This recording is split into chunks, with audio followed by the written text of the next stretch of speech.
Jasmine, bakit mo nagustuhan yung mga role mo dito sa movie? Gustuhan ko siya kasi ano siya naghanap siya ng ibang outlet and naghanap siya ng ibang paraan puwera dun sa dapat na nasa harap mo na naman na solusyon, which is kausapin mo yung kailangan mo kausapin ng tao.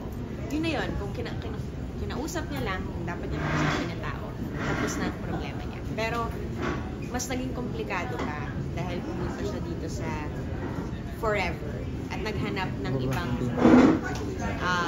escape, diba? And pag ina-escapean natin yung problema natin, minsan mas lumalaki or minsan talagang mas dumidiin siya sa feelings natin.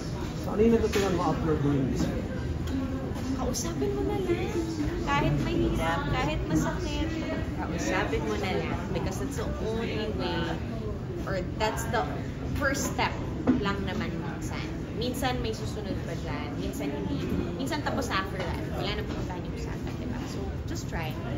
And last question, why should everyone watch this? Because it's fresh. Everyone should watch this because it's new. And because director Jason Paul Lacsamana directed this. Kindly invite na lang the viewers. Ayan, everyone, I'm inviting you all to please catch A Glimpse of Forever showing in cinemas on March 6, directed by Jason Paul Lacsamana. Thank you, Jasmine. Ano yung challenges you encounter doing this? Challenges you encounter doing this film? Hindi kasi siya heavy drama na nakasanayan ko.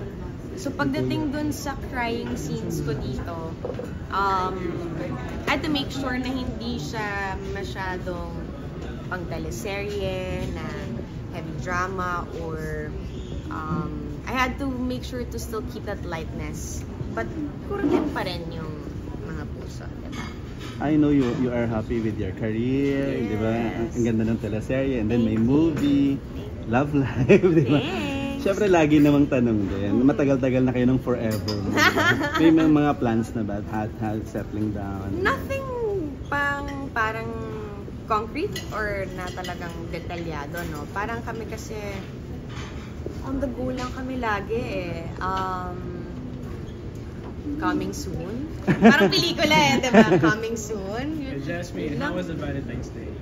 Chill. Super chill. You know what? Actually, I just slept all day. Hinayaan niya lang ako matulog kasi I finished late that day from taping. But what we did was, nag-order in na lang kami at home. Tapos naglaro kami ng mobile games together. Just so that we spend time together. Very techy. Futuristic. Call of Duty Mobile. Angas. Pero diba? hindi ka ba na-inggit just na parang ate mo is already masaya na and then may pamangkin ka na, diba? Hindi naman. Actually, ina-enjoy ko ng bonggang-bongga yon kasi at least there's no pressure for me to have my own child yet. Na-enjoy ko pa yung learning process. Paano ba to? Naku, ayan yung mga kailangan mo palang i-sacrifice or ipasantabi kapag parent ka na, diba? So, I think na nabubuksan din yung mga mata ko sa kung ano dapat enjoyin ko ngayon na I'm still single technically, no? We're not married yet and wala pang kids. So, dito muna tayo sa mga pets. Mga pwedeng kontrolin kung kailan kakain, diba? Hindi mga magngangawa na gutom na ako. Kamusta ka bilang tita? I think I'm a fun tita, pero kung tutuusin talaga, ang mas na-enjoy makasama ng pamangkin ko is si Jeff more than me. So, at least pagka nandun kami, pag bumibisita kami, siya yung kalaro. Ako yung nagpipicture, ako yung chill-chill lang doon. Fun tita, pero chill tita. Just you mentioned your pets. How many pets do you have and how do you make time for them? I have 3 pets, 2 dogs and a cat. And wala talaga, intentional, every day. If you have to wake up earlier to walk them, to feed them. Minsan pag may taping ako, no, naiiwan sila sa bahay, nilalakad at pinapakain ko muna sila bago ako mag-drive papuntang taping. Tapos ganun din pag uwi, lakad pakain din para naman take care of them, you know. It's part of your routine na rin. Pumunta naman tayo sa role mo as Christy. Nag-trend yung episode ng pagtakas mo. So dito sa dito sa A Glimpse of Forever, ano naman yung tinatakasan ng character? Yung totoo.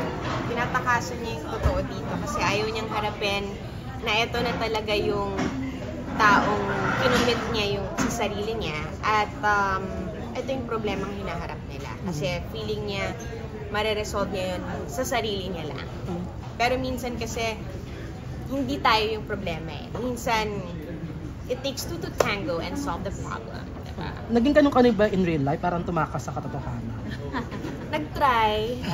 Pero hindi natin natakasan eh. So, hinarap ko na lang ng bonggang-bongga. Pero ang hirap like talagang siguro ilang buwan akong down and troubled and confused kung tama ba talaga yung sitwasyon ko sa buhay ko. So, refreshing ba na nakakapagmura ka sa movie? Hindi mo nagagawa ito sa teleserye, Oo bawal talaga sa teleserye. Masarap magmura pagka pelikula kasi mas free ang ang scope of language mo. Pero may mas matindi pa akong ginawa in the past sa general admission. Talagang PI! Ganon. Pero ito, it's nice kasi gusto talaga ni Direct JP dito malutong. Oo yung parang nawala yung form nung pagkababae niya. So, just birthday na ng ate mo sa 17. Oo nga, uuwi na ang mga OFWs. Diba? Pero, sasamahan mo ba siya sa pag-watch ng The Eras Tour ni Taylor Swift? Hindi. I have to stay behind. May mga taping schedules tayo. Pero okay lang yan kasi doing well naman ang asawa ng asawa. Your birthday wish for your ate? Of course, for her family to always be happy and abundant in love and good health. Anong pakiramdam maging nanay si Gina Alahar? Ay nako, ang swerte ko. Ang swerte ko kasi bukod sa meron na akong Direk Maurice Gillian na aktor at direktor, meron pa akong Gina Alahar. So dalawa sila on set that are able to give me notes, give me assistance, give me direction, and make me be better in each scene, in each performance. Kikita ngayong gabi si Chris at si Jordan. Jazz, eto na lang, tanong ko lang, kasi ang ganda-ganda ng love life mo. And alam naman natin, uso ang breakup. Ano nararamdaman mo? Hindi kayo nga ang sisi. Ano lang nararamdaman mo pag naririnig mo yung mga ganyan? Ang lungkot. Ang lungkot kasi syempre napapa-reflect kami pareho ni Jeff pagka ganun na sayang no, di nag-work. Parang you always hope the best for couples and for people. But, you know, if it's not meant, wag pilitin para naman everyone can move on and find what's best for them. Ang dami nila, pero mukhang sisirain nyo ng ate nyo ang sumpa. Wow. Kami ni ate? Kasi pareho kayo nasa magandang relationship. Diba?